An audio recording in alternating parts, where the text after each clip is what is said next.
Now let's students of class 9. Let's start with the new topic of the lesson, that is role of Nelson Mandela in independence of South Africa. South Africa के आज़ादी में Nelson Mandela का क्या योगदान था। Nelson Mandela के बारे में आपको परिचय शायद हो या ना हो। नेल्सन मंडेला जो है साउथ अफ्रीका के बहुत ही जुझारू लीडर के रूप में थे और उन्होंने वहाँ के लोगों के लिए बहुत ही लड़ाइयाँ लड़ी, जैसे यहाँ महात्मा गांधी थे।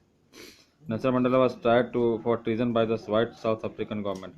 सादे गोरे दक्षिण अफ्रीका की सरकार के द्वारा नेल्सन मंडेला को ट्रीजन के लिए ट्राइड के बाद उनको सज़ा मिली थी। ट्रीजन मतलब वहाँ के लोगों को भड़काने के लिए, वहाँ के लोगों को असलियत बताने के लिए सज़ा मिली थी।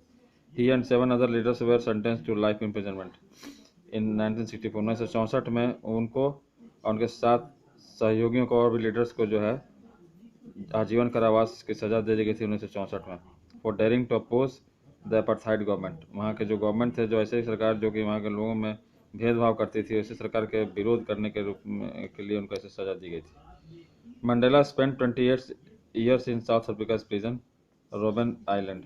रोबेन आइलैंड में एक जो साउथ अफ्रीका का जो जेल था, उस जेल में मंडेला ने 28 साल वहाँ बिताया जेल में।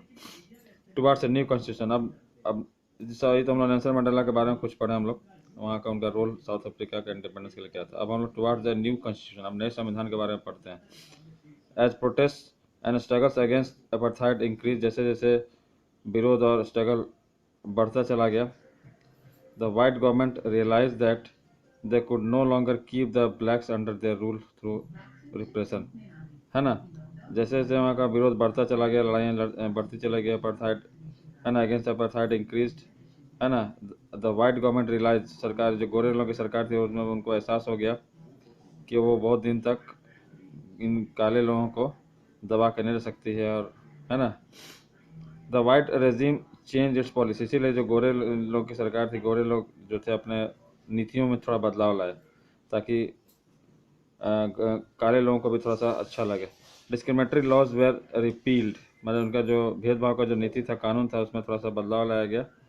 Ban on political parties and restriction on the media were lifted, जो राजनीतिक पार्टियों पर जो बैन था उसको हटा लिया गया ताकि काले लोग खुश हो जाएं, और जो मीडिया के ऊपर जो रेस्ट्रिक्शन पाबंदियां लगी थी उसको भी खत्म कर लिया गया। After 28 years of imprisonment Nelson Mandela walked out of the jail as a free man. 28 साल के, है ना, जेल के बाद नेल्सन मंडेला फिर से जेल के बाहर आए एकदम स्वतंत्र व्यक्ति के रूप में। At the midnight of 26 April 1994 the new national flag of republic South Africa was unfurled, making the newly born democracy in the world, है ना।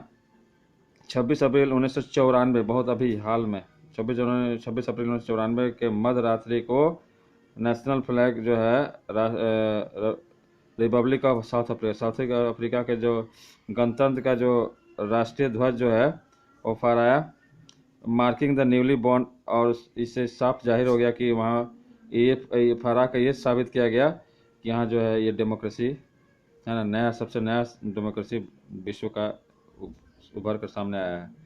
द फाइट मतलब कहने मतलब कि ये गोरे लोगों की सरकार वहाँ खत्म हो गई। The fight apartheid government came to an end, उसके बाद से गोरों की सरकार वहाँ खत्म हो गई, paving way for the formation of multi racial government. अब एक नया रास्ता सामने आया ऐसी सरकार के लिए जिसमें मल्टी रेशियल तो बहुत से सरकार मिले जुले जातियों का, नस्लों का सरकार था। इसमें न गोरे थे न काले थे, सब मिले जुले थे, है ना। अब basis of new South Africa, और नए साउथ अफ्रीका का आधार क्या था। Black leaders appeal to fellow blacks to forgive the whites for their atrocities. Black leader को, जो काले लीडर्स थे, अपील कर दिए फेलो अपने ब्लैक्स को, अपने कालों को, to forgive the whites for their atrocities, कि वो गोरे, अब अपना सत्ता इनका कालों का आ गया है, तब गोरे को सताए नहीं। उस गोरे लोग हम लोग सताए थे, हम लोग को जो परेशानियाँ दिए थे, हमको जो यातनाएं दी थी, उसके लिए अब गोरों को, उनको नहीं सजाया जाए, उनको गोरों को नहीं परेशान किया जाए। मतलब वो लोग अब गोरे के तरह का व्यवहार, जो गोरे लोग जिस तरह से कालों पर व्यवहार करते थे, अब काले लोग गोरे पर व्यवहार नहीं करना चाहते थे, है ना, क्योंकि काले की सरकार आ गई थी, मिला जुला सरकार था, है ना। काले लोगों का वर्चस्व था, लेकिन फिर भी वो अपना वर्चस्व नहीं दिखाना चाहते थे। Leaders viewed new South Africa based on equality of all races, क्योंकि अब जो लीडर्स थे वो ऐसे साउथ अफ्रीका को बनाना चाहते थे जिसमें कि सबको बराबरी का अधिकार हो, सभी नस्लों को, सभी जातियों को बराबरी का अधिकार हो। The constitution of next point, the constitution of new South Africa gave to its citizen the most extensive rights available in any country. जो वहाँ के साउथ अफ्रीका संविधान जो था, ऐसा अपने नागरिकों को ऐसा अधिकार देना चाहते थे जो कि दुनिया में है ना किसी देश में इतना ऐसा अधिकार ना मिला हो।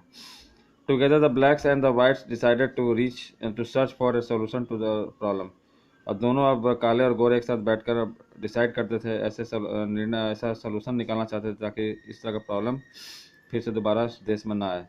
No one should be excluded, किसी को हटाया नहीं जाता था। No one should be treated as a demon, किसी को भी है ना खतरनाक, किसी को भी शैतान के रूप में नहीं देखा जाता था, सब लोग को बराबर देखा जाता था। द नेटिव अफ्रीकन्स मतलब वही काले, नेटिव अफ्रीकन्स मतलब वही काले अफ्रीकन्स, एंड द वाइट्स जो बाहर से आए थे, agreed that everybody should become part of the solution. ये सब मान गए थे कि अब सब लोग एक साथ है ना सोल्यूशन का एक ही सब हिस्से हैं और सबको मिलकर सोल्यूशन निकालना चाहिए, है ना, समाधान करना चाहिए। What ever that they might have done in the past, और जो बीते सालों में जो भी हुआ उसको भुलाकर है ना देश के लिए एक नया सोल्यूशन निकालना चाहिए, देश की समस्या का समाधान करना चाहिए। Why do we need a constitution, हमको संविधान की जरूरत क्यों है? द क्वेश्चन, ये सवाल है, ये हम लोग के लिए भी, हमारे देश के लिए भी, किसी भी देश के लिए सवाल है। इसका जवाब देखिए। The constitution of country is a set of written rules. Constitution संविधान क्या है? कानूनों का समूह है, वह रिटन लिखित कानूनों का समूह है। That are accepted by all people living together in a country, जो कि इस देश में रहते हैं सब लोगों के द्वारा मान्यता प्रदान की जाती है, अपनाई जाती है, उसी को संविधान कहते हैं। कानूनों का समूह जो सभी लोग उसको अपनाते हैं किसी देश में, उसको कहते हैं संविधान। Constitution is the supreme law that determines the relationship among people living in a territory। संविधान जो है एक सुप्रीम कानून है जो कि निर्धारित करता है लोगों के जीवन को, people living in A territory, उस क्षेत्र में, उस द्वीप में, उस महादेश में या देश में रहने वाले लोगों के जीवन को निर्धारित करता है। And also the relationship between the people and government, और ये संविधान जो है लोगों का और सरकारों के बीच में एक रिश्ते को भी निभाता है, निर्धारित करता है। Next, constitution generates a degree of trust and coordination that is necessary for different kind of people to live together. संविधान जो है ना विश्वास और सहिष्णुता और तालमेल को बनाए रखता है अलग अलग तरह के लोगों के बीच या बहुत तरह के लोगों के ग्रुप के बीच उस देश में, सब मिलकर तालमेल के साथ, विश्वास के साथ रह सकें, संविधान इसको निर्धारित करता है। Next, it specifies how the government will be constituted. संविधान में यह भी वर्णन होता है कि सरकार कैसे बनेगी और सरकार कैसे काम करेगी। Who will have power to take which decision, और किसको क्या पावर मिलेगा, किसको क्या निर्णय लेने का अधिकार मिलेगा। अगला, it lays down limits on the powers of the government and tells us what the right of the citizen are. ये सरकार के पावर को भी लिमिट करता है, नियंत्रित करता है कि सरकार की क्या पावर होगी और क्या नहीं होगी, और यहाँ तक कि लोगों के, नागरिकों के अधिकार को भी बताता है। It expresses the aspiration of people about creating a good society, है ना, ये एक्सप्रेशन लोगों को ये जोश दिलाता है, लोगों को बताता है ना, अच्छा समाज कैसा होना चाहिए। So that's the end of today's class. Thank you.